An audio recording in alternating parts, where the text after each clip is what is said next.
Chapter 18. Be calm when the unthinkable arrives. Modern tyranny is terror management. When the terrorist attacks comes, remember the authoritarians exploit such events in order to consolidate power. The sudden disaster that requires the end of checks and balances, the dissolution of opposition parties, the suspension of freedom of expression, the right to a fair trial, and so on, is the oldest trick in the Hitlerian book. Do not fall for it.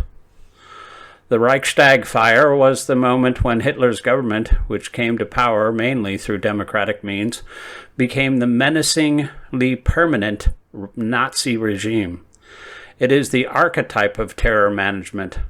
On February 27, 1933, at about 9 p.m., the building housing the German parliament, the Reichstag, began to burn.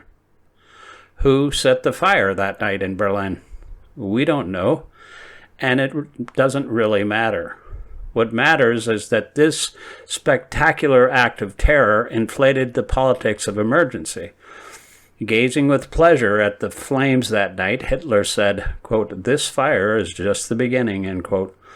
Whether or not the Nazis set the fire, Hitler saw the political opportunity. Quote, "There will be no mercy now. Anyone standing in our way will be cut down," end quote.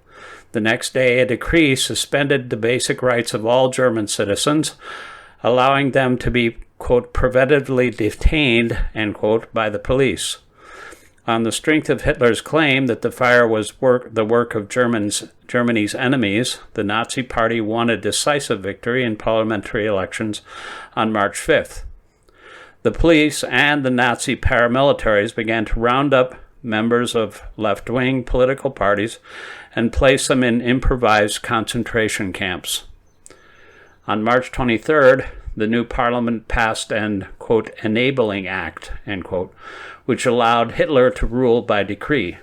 Germany then remained in a state of emergency for the next 12 years, until the end of the Second World War.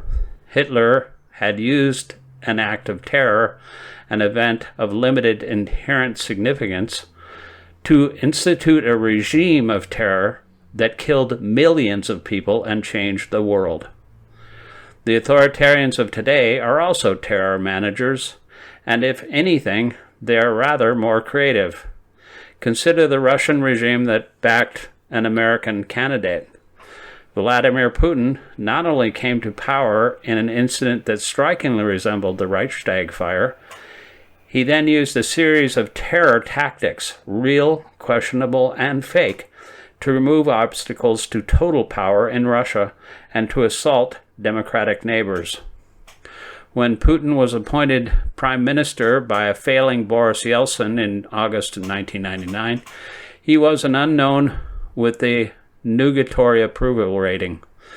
The following months, a series of buildings were bombed in Russian cities, apparently by the Russian secret state police. Its officers were arrested by their own colleagues with evidence of their guilt. And in another case, the Speaker of the Russian Parliament announced an explosion a few days before it took place. Nonetheless, Putin declared a war of revenge against Russia's Muslim population in Chechnya, promising to pursue the supposed perpetrators and, quote, "rub them out of in the shithouse," end quote. The Russian nation rallied. Putin's approval ratings skyrocketed. The following March, he won the presidential elections. In 2002, after Russian security forces killed scores of Russian civilians while suppressing a real terrorist attack at a Moscow theater, Putin exploited the occasion to seize control of private television. After a school in Beslan was besieged by terrorists in 2004, in strange circumstances that suggested a provocation, Putin did away with the position of elected regional governors. Thus, Putin's rise to power and his elimination of two major institutions, private television and elected regional governorships, were enabled by the management of real, fake, and questionable terrorism. After Putin returned to the presidency in 2012, Russia introduced terror management into its foreign policy.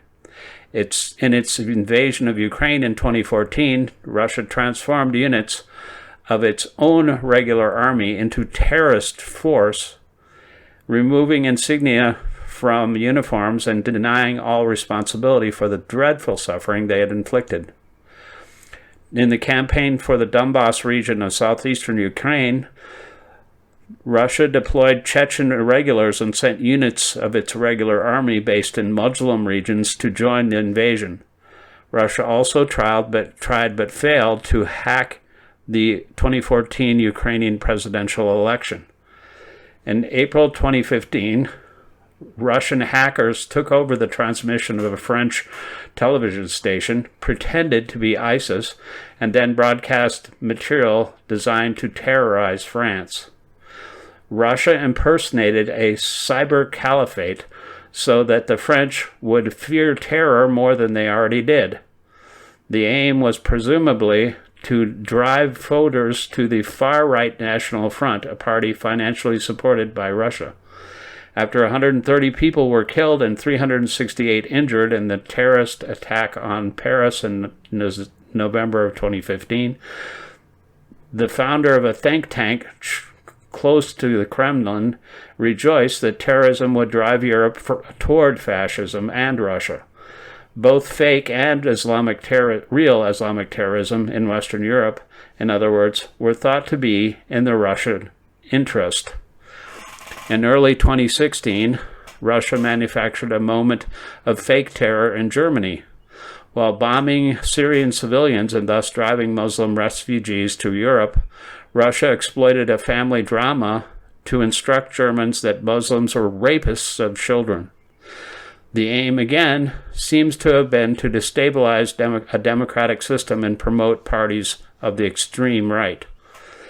The previous September, the German government had announced that it would take 500,000 refugees from the war in Syria. Russia then began a bombing campaign in Syria that targeted civilians. Having provided the refugees, Russia then supplied the narrative. In January 2016, the Russian mass media spread a story that a girl of Russian origin in Germany who had momentarily gone missing had been serially raped by Muslim immigrants.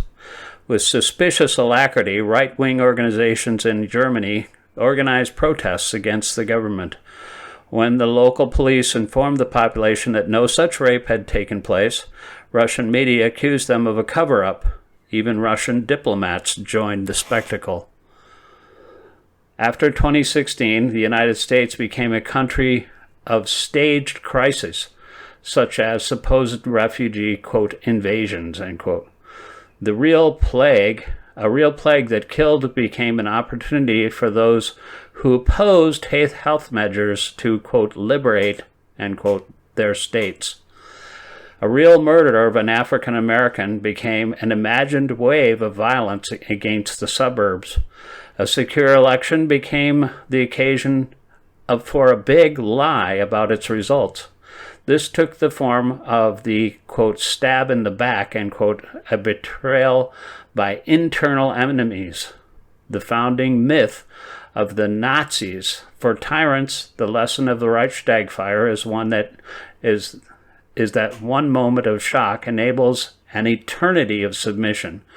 For us, the lesson is that our natural fear and grief must not enable the destruction of our institutions. Courage does not mean not fearing or not grieving. It does mean recognizing and resisting terror management right away from the moment of the attack, precisely when it seems most difficult to do so. James Madison nicely made the point that tyranny arises, quote, on some favorable emergency. After the Reichstag fire, Hannah Arendt wrote that, quote, I was no longer of the opinion that one can simply be a bystander, end quote.